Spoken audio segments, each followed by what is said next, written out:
So the season that we are having this year has been predicted to be an interesting season, so to say, from a farmer's perspective, where we are expecting an El Nino, which usually brings about lower rainfall for the southern parts of the country. So these first 3 or 4 slides that I'm going to share are from the presentation from the Meteorological Services Department. They are not my personal work, so I give credit to the Met for this. So they've highlighted that we are expecting to have a normal to below normal rainfall season, as you can see for most parts of the country there, where we have the yellow shaded area there. And in Matabeleland North, parts of Matabeleland South, Midlands, and a small portion of Marsh West during the first half of the season is likely to receive below normal to normal rainfall. We can move to the next slide. So as you know, the season is divided into 2 halves. So we have the first half and the second. Then this is the cumulative data that they give us in comparison to maybe about 30 years, as you can see. So this is the mean that they use for them to see whether or not the season is similar to other seasons that have come before. We can move to the next slide. So here we are seeing the last half of the season, January, February, and March, which, as you can see, there's very little blue activity there.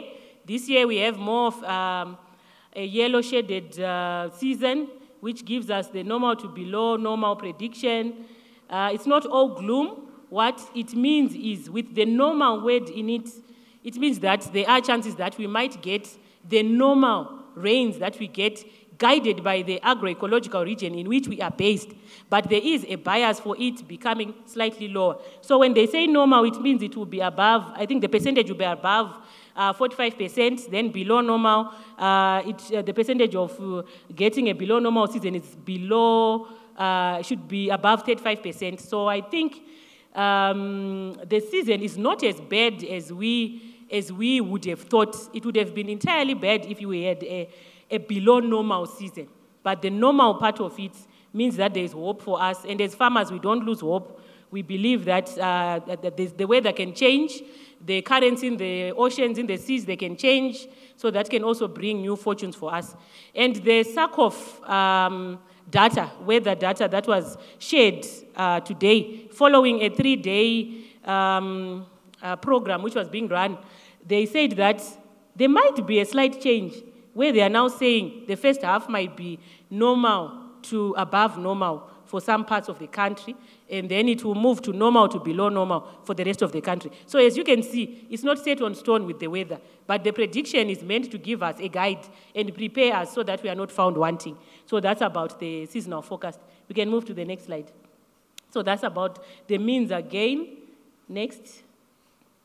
So with that in mind, we want to discuss the essential elements in crop production, which include the genetics that you are going to use, the soil, nurturing, taking care of your soil, like what was highlighted by Mr. Craig here, the previous speaker. You need to nurture your soil so that it gives back and your crop also grows and everything also flourishes because we are an ecosystem. The management also comes into play, and the weather. With the weather, can we move to the next slide, please? With the weather in mind, that's where we talk about the unforeseen weather vagaries that we are seeing and have been seeing over the past 5 to 10 years, which are associated with climate change. As you can see there's a false start to the rainy season, which might be what we are having now with the rains that we have received in the past 2 to 3 days. Farmers will be tempted to want to go and put their seed in the ground. But if you have heard the common Shona name, Umarucha, these are the rains that we are receiving now. They are not planting rains. They'll just come, they'll just warm the ground, they'll make land preparation easier, but they are not necessarily the planting rains. So we need to be guided accordingly. Prolonged mid-season dry spells. In the presentation that we got from the Met last week, that's what they were also warning about. That El Nino also tends to affect the spread or distribution of rainfall, which is to say you might get the normal part. You will get the volumes or the millimeters of water that you get in your agroecological region in the right amount. But when you might get a lot of rain in 2 weeks, in a week, and then after that you get 3 weeks of no rain, 4 weeks of no rain. So that's likely to happen. So those are the things that we need to mitigate against as we work towards the 2023 farming season. Increased heat units, we already are seeing that.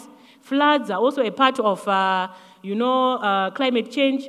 What it means is, within those 2 weeks, within that 1 week, if you get about 200 millimeters, maybe there will be flooding at some point. It doesn't mean we are out of the El Nino. It just means the distribution has been affected by the El Nino. And then the drought. So these are the times that we are living in. But as farmers, what do? Farming is a lifestyle. Farming is a livelihood. It's a business. We don't move out of farming because of hard times. We just need to find a way to live and make the hard times more bearable. So let's move to the next slide. With that said, I'll just start by highlighting some of the management practices that our farmers should be tasked with or should have been tasked with within the few months, 2-3 months ago, after the summer season, the previous summer season harvesting had been done. So for you to unlock value in any crop that you establish, you need to employ good agronomic practices. So by good agronomic practices, here is an umbrella term which covers a whole range of aspects which have been highlighted here today by the previous speakers, and we'll hear more about it as we progress. So I'll touch briefly as we move on some of the agronomic practices. And topical, as was highlighted earlier on, the issue of soil sampling and soil conditioning. It goes without saying that you need to know the condition of your soil, because you don't want to go in blindly. Maybe you are over-applying. Maybe you are under-applying. Maybe you think you are doing what your neighbor did last season, the neighbor that you attended a field day from. But it doesn't mean that what works for your neighbor works for you. You need to end up having a custom-made fertilizer recommendation that speaks to your particular soils without dwelling into other people's presentations who are going to come. So that's what we need to highlight there in terms of soil sampling. Fertilizer use for efficiency or nutrient use for efficiency is optimum when your pH is at around 5.5 to 6.5. As you can see there, you can get about 89%, 100% use of your nutrients, which is what you want. You don't want to apply 10 bags of fertilizer and have only 2 or 3 bags of fertilizer work because of the acidity in your soil, which will be tying down nutrients and making them unavailable for your crop. You don't want that. So we want to talk again about gypsum. It being calcium sulfate doesn't turn it to a lime or acidic conditioner, which is going to fix the pH level of your soil. It only acts as a soil conditioner, which is just going to bring in the calcium element, which is going to boost your soil and also maybe loosen it a bit if it's alkaline. But the map that we received this year from the Ministry of Agriculture is saying that our soils in Zimbabwe are acidic. So most soils are acidic because of overuse and monocropping. So we need to be fixing that acidity. And gypsum won't do that. You need lime. There are 2 types of lime. Guided by soil analysis, you get to know which one works best for you. But as a rough rule of thumb, the dolomitic lime has 2 elements, the calcium and the magnesium. So it's a double-edged sword. You are getting 2 elements, but fixing the pH. It's usually recommended for sandier soils than clay soils, where both elements are most likely to be in short supply. Let's move to the next slide. Now we want to talk briefly about land preparation. It's tricky to talk about land preparation because both practices work in one way or the other. Conventional tillage is important. As much as it has its disadvantages, like destroying the soil structure, increased erosion and moisture loss, there are times when you need it to break the plow pen, to plow deeper so that you get that, infiltration of the water into deeper horizons that you can conserve more water. There are times when you need it. So as much as we are moving hand in glove with the global initiative of sustainable agriculture, conservation, tillage, we also need to remember that maybe after 2 years or 3 years, maybe after 4 years, depending on your soil type, you come in with your conventional tillage to break the plow pen and also make sure that you are just aligning things in your soil. But overuse of conventional tillage loosens the soil, it pulverizes the soil, it makes the soil unworkable, and the microbes in the soil are also affected. So conservation is a practice that we want to encourage at all scales of production, commercial and communal. Why commercial and communal? Because the misconception that is there is that Fumvudza, because you are digging holes. Can you dig holes for a hectare? Can you dig holes for 100 hectares? So people think now that they cannot do conservation because they cannot be digging holes. But there are specialized tools that are meant for those commercial large-scale farmers to embrace conservation in their own way.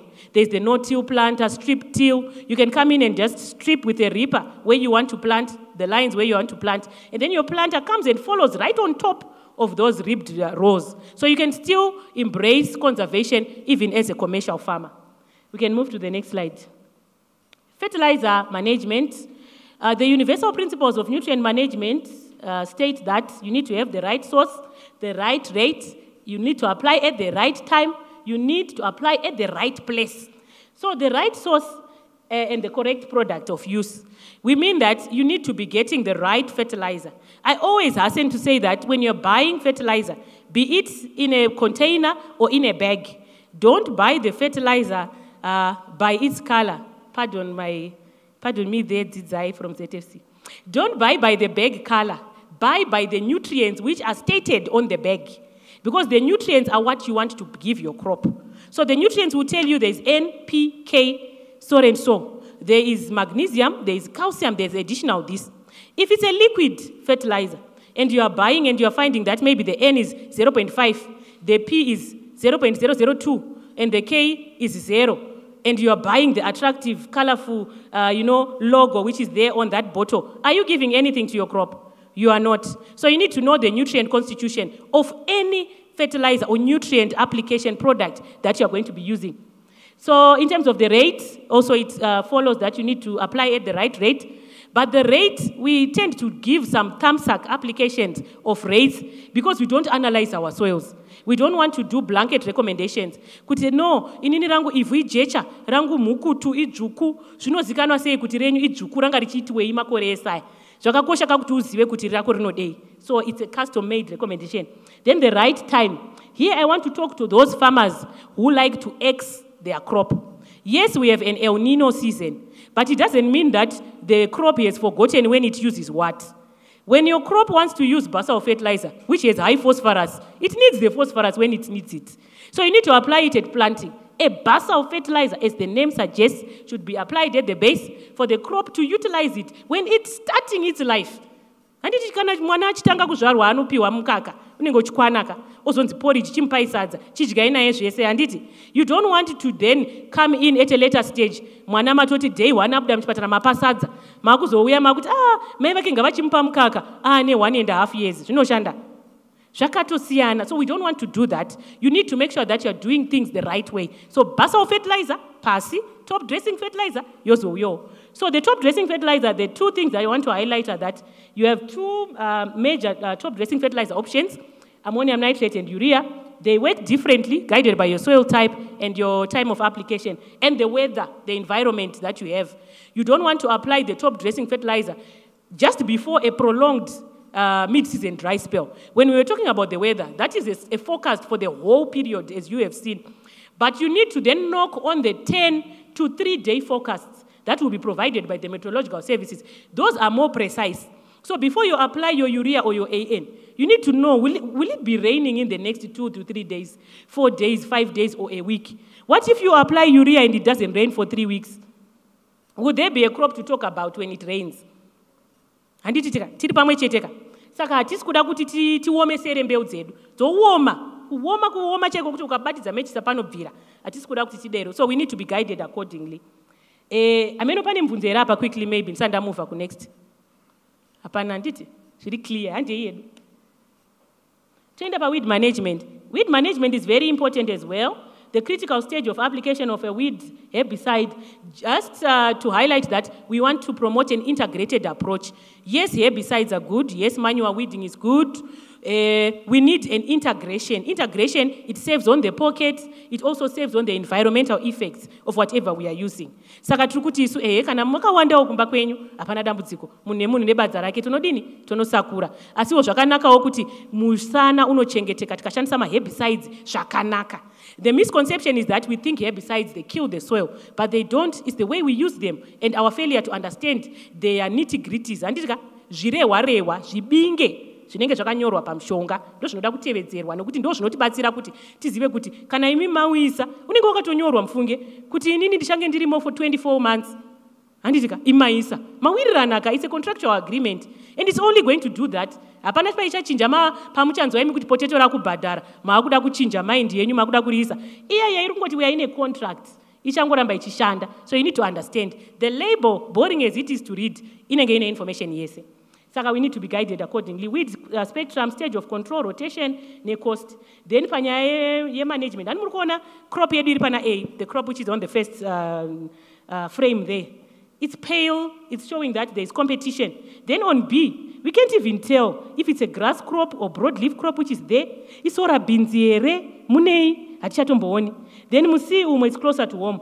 D zvakuda kunoita, but apo padenga apo aiwas. Tinenge takutaura. Kana nemota raimone zviri kutotaima neipo panhingikini pascreen ipapo kutoratidza kuti chakaguta chiri kuratidzira kuti chikugadzirira kunogadzira chikafu. So weed management is critical. If you introduce competition for moisture, for growing space, for nutrients, you'll be found wanting. And yedu pa next. Toenda pa next tinenge tine ma insect pests. I think so. Next slide please. Saka ma insect pests apa ndoda kungohighlighta kuti munhu nembeu yake nechirimwa chake ngavazivane vasati vapinda mu agreement yekuti takunodyara. Uchipinda mumunda ziva iwe kuti kombeu yandadyara inonetseka netumbuyu tupi. Handitika ichi chibage chataka highlighta ichi. Those are the problem pests. Izvezvi vazhinji venyu munoziva kuti chibage chinonetseka ne 4 armyworm ne maybe armyworm inouya in masses. But there are a range of insect pests, some not even included here. Anogona kunetsa kumunda kwenyimi, asi anonetsa muchibage. So if you do your research and your homework, zvinokubatsira kuti you won't be found wanting. Garai magadzirira muchiziva kuti ndozvichanetsa. Kwete kuzovhunduka, gonye rapinda makutoona mafafitera mumunda. Ekuratidza kuti chi gonye ratonhuwirira ravemo, makuda kutsvaga mushonga ipapo. Mushonga unoda kugara munhu anawo, ndo inonzi preparation yacho. Ndosaka tiri kuita musangano uno wataidei takaita kumashure asi taita nhasi. Handitika zvisinei zvinenge zvichitibatsirawo kuti tigadzirire mwaka watosvika. Toenda hedu mberi. Saka ndo 4 armyworm yacho ndo inonyanyonetsa kuchibagei. Yanetsa izvezvi kana uri murimi wechibage asingaizivi pane dambudziko. Saka iwe kana usina mishonga miviri kana mitatu ndisingazivi vemishonga vachauya zvavo vochikutaurirai kuti ndezvipi zvamunofanira kuita. Hande hedu mberi. Toenda pasoil organic matter content apa. Manure akanaka. Handitika chinhu chese chakanaka chakashata. Zvinoenda nekuti machishandisa sei. Manure aya kana muchashandisa ngaaorere zvakakwana. Kana aorera zvakakwana haachaunzi dambudziko mumunda. Anenge akuita kuti mbeu yedu iyaya inyatsotora manutrients zvakanaka. Kana akaorera zvakakwana hauyi nemakonye, hauyi nezvirwere. Saka itai kuti munyatsoita kuti mushandise manure kana achinge aorera zvakakwana. Tinowada especially season yatinayo iyoyi nekuti anogadzira conditioning nemhepo muvhu zvinoita kuti mvura ifambe, manutrients achifamba zvakanaka, midzi ichitambanuka, tupukanana twemuvhu tuchikurawo. Hande hedu mberi. Importance of mulching. I think yambobatwa nevambotaura mumashure. Asi apa zvakanakira kuti tinenge tichisachiziso kumufananidzo. Dzimweni dzenguva umwe unodzidza zvakanyanya nekuona. Handitika saka tiri kutoona wesu kuti tarirai muone zimunda iro zienda nokokoko. Haisi pfumvudza kai. Zvinoratidza kuti conservation mulch inogona kutoitika chaiyo mumunda muhombe. Zvongoreva kuti hauchauyiwe uchizodii wakuisa mulch yepamusoro. Wakungosiya chirimwa changa chirimo chiripo. Zvakafanana nemastraws ewheat. Wakungosiya arimo, wakungouya uchidhara mitsara uchidyara chete. Hauchauyi uchidini uchipisa. Saka ndozvatinenge tichikurudzira kuti tiite panyaya yekuchengetedza unyoro. Zvechokwadi mukacherechedza ukanovhura paipe panenge pane mulch. Panenge pane kaunyoro kanenge karipo. Kwenguva yakati rebei kudarika bare ground. Saka ndozvatiri kukurudzira izvozvo. Ende edu kuchengetedza mvura, kugama nekuchengetedza mvura. Handitika shona inonetsa kutranslate from English. Handiti water harvesting ndokui taigama kayasvika kataigamuchira tobva tachiichengeta ndo conservation. Handiti saka tiri kuda nzira idzodzo dzekuchengeta mvura yatawana yese. Every drop counts. Where we can ngatiendei tinoita kuti madhamu edu avhurike, achengete, agame mvura yakawanda. Handitika toendawo tinovhura migero mumutsara iya inodiwa mumunda toita kuti mawaterways edu ashande zvakanaka. Asi tichaitawo pamwe dzimweni dzenguva nguva yekuti mvura inowandisa. Kana yawandisa yakutokonzeresa waterlogging, yakutokonzeresa kuti midzi iore, yakutofanira kufambaka. Mvura iya haifaniri kuramba irimo. Saka there are both scenarios to consider. Saka zvakakosha izvozvo. Tochienda hedu mberi panyaya yekuti mepi yedu yakamira sei. Mepi yedu yatajaira ndo iyo iri kurudyi yamuri kuona iyo yakakandwa tumhuka twembeu tunomiririra kuti mapoka okuibva ndeapi. Handitika maturity groups. Asi mepu yatakuda kufambidzana nayo ndeiri kuruboshwe. Handitika ku-left pane blue iyi. Ndo yakaburiswa manje manje. Muri kuona imi kuti pane kuchinja kwaitika kwemepu yedu. Ine nzvimbo dzadzoka, ine nzvimbo dzataramuka, ine nzvimbo yaintroducwa nzvimbo tsva, iyo region iri kuzasi iyo inonzi 5B. Saka izvozvo zvikuratidza kuti climate change, ma-effects e-climate change over time. Saka zvakareviswa izvi zvikanzaiwa ndo zvavepo. Saka imi makufanira kualignawo also to the new map yatiri nayo iyoyo. Ichitibatsirawo kuti tizive kuti ini ndiri muregion 2B here, haisi ya 3 here area yedu ino. Chakakosha kuti muzive ndechekuti handi muri kuona kuti these regions cut across provinces. Saka panogona kuita imwe province ine maregion 3-4. Iwe uchingoti iwe ndiri kuMarsh East kana ndiri muMarondera. Uri papi pacho. Ukaenda kuManicaland province is one good example of where we have all the regions. Unoenda kuMount Cylinder kune region 1. Woenda usodera kudhuze nekunana Mutare pane mamwe mapockets ane region 2, region 3 iriko, ukaenda kuBosha nekubuyera region 4, region 5 dziriko. Handitika. Saka zvakakosha kuti munhu uzive your exact location kuti iri kufola under region 1 outside of the provinces that we have which were structured in a certain way. Saka zvakakosha izvozvo. Handi yedu mberi. Time of planting. Zvakakosha kuti izvezvi zvantambotaura tikataiwa bumarutsva musadyare. Nguva yekudyara inofanirwa kutungamirirwa nekuti mawana here mvura inokwana kuti mbeu imere ibude inonzi effective rain. Kana iyoyo muchinge maiwana munogona kudyara above 35 millimeters give or take depending on your soil type neenvironment yenyu, land prep, crop yacho yamuri kudyara zvese zvinopinda ipapo. Saka zvakakosha kuti muzive kuti October, November, December ndosaka kuri kupisa kudai hongu zvawedzera asi ndo patinowana 40% yemaheat units edu ndo anoita kuti mbeu dzedu dzikure.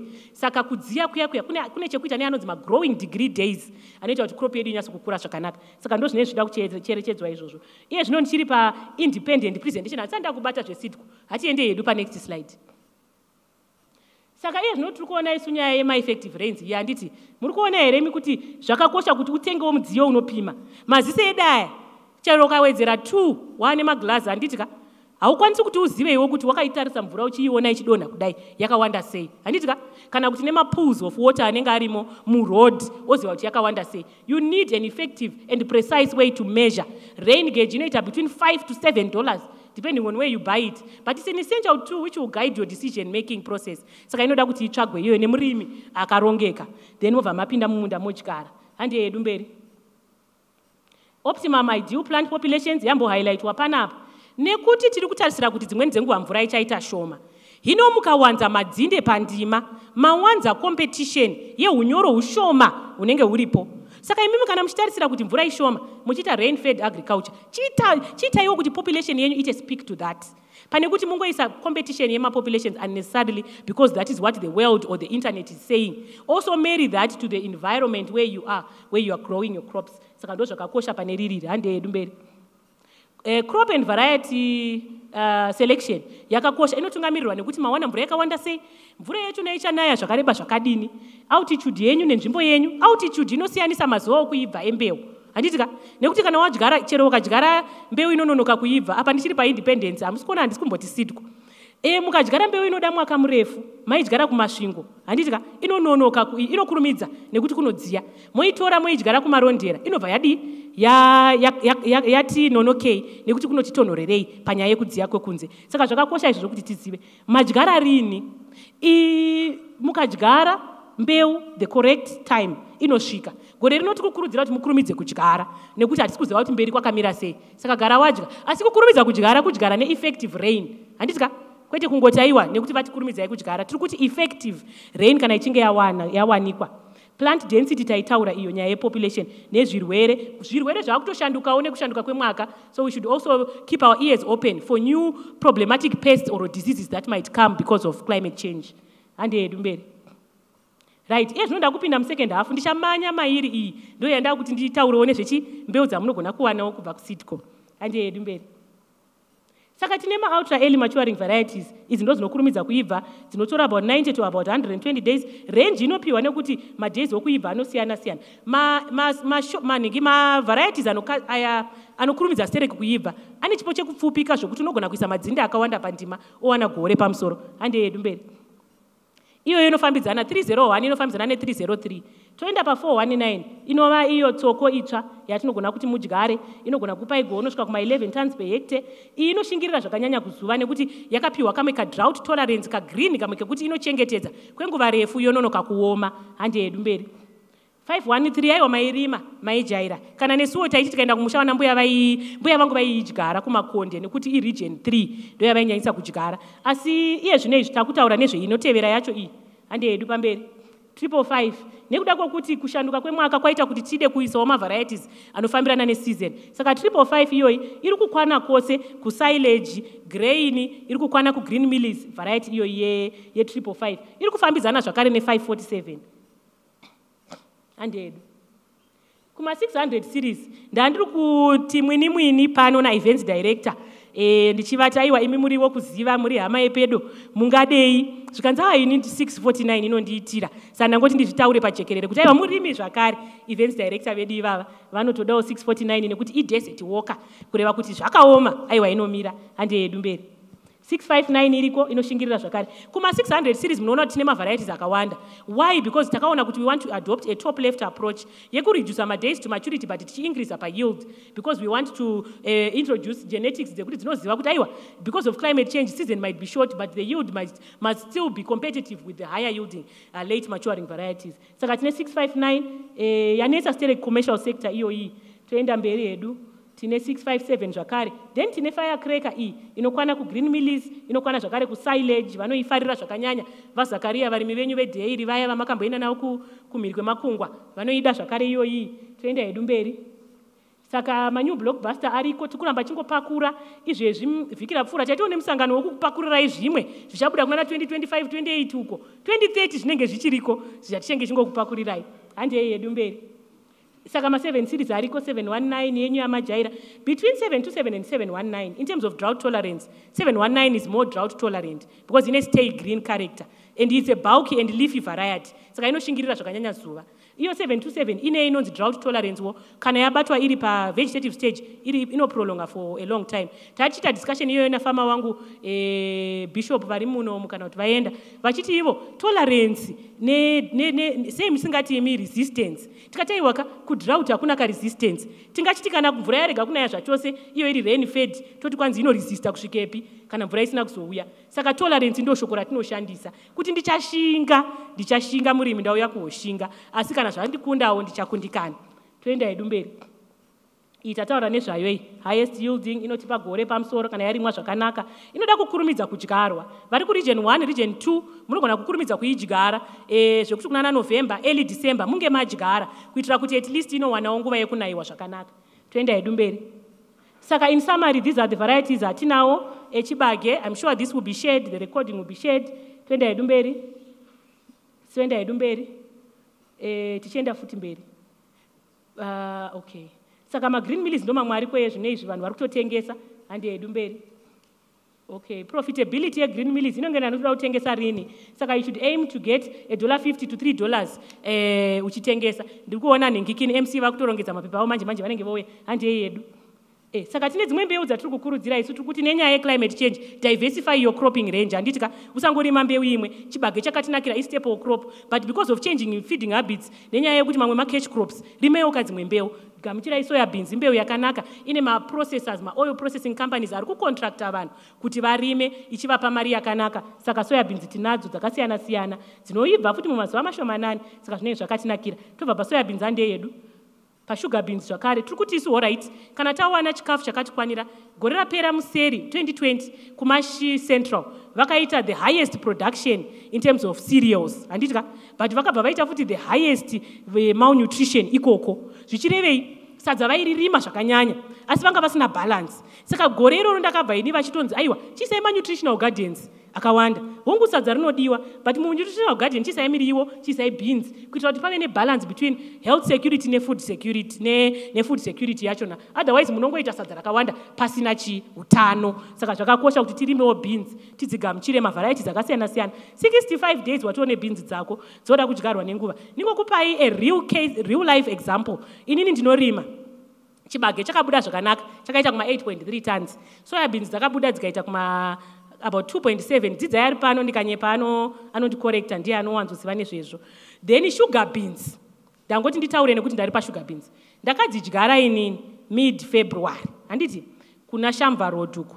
Mid February ndadyara sugar beans zangu zvakanaka, rain fed, mvura ikati handiko, hakuna kunaya, dzakanayiwa katatu sugar beans idzodzo, hapana chakabuda. Inyaya yetiming yandakapotsa, because ini ndaifungidzira kuti nemunairo wakaita mvura muna January pamwe ichambosunda kuinda mberi, saka I didn't get anything. Saka farming is not always rosy, and it's not as easy as it looks. Saka zvakakosha kuti dzimweni dzenguva you win some, you lose some, but pese paunogona try kumitigate risk yacho. Saka gore rino ini kubhinza handiko, handitika mune muri mega, ndiye ndiri kuchibage, handiye yedu mberi. Sorghum ndo imwe yatiri kukurudzira nekuti it's very drought tolerant, inoshinga zvakanyanya. Pasorghum trick yacho ndiye kuita management as much as possible kuti uwane yield yepamusoro. Tarirai muone gogo sungwa, vanofara chaizvo gogo, tarirai muone smile yavo yechokwadi. Vanorimira vari kuningi inonzi chini? KwaChirumanzu ndokwavanorimira. Saka igore rapera iri vakatozotumira mapictures avo vachiratidza kufara nekuti hakunayi zvakanyanya KwaChirumanzu asi vakakwanisa kukohwa. Saka tichipendera hedu MC vachistepa kuuya havo, handei kunext slide. Toona isu kuti saka you should start with the right seed nema-agronomic practices atataura ayaya. Saka gore rino hatisingoti right seed, tikuti right crop, right seed nemanagement inenge yakakosha kuti tirime zvine pundutso. Handei hedu mberi, MC vakusvika handei, maita henyu, notenda. Introducing Sydney, the new Seedco agronomy app. Sydney is designed to provide you product information, disease and pest management information, access to the online shop for all your seed purchases, contact information, a list of Seedco events, testimonials, updates, and more importantly, it allows farmers to activate a production calendar which guides them on how to successfully grow the Seedco varieties of seed. Sydney is your agronomist in your pocket.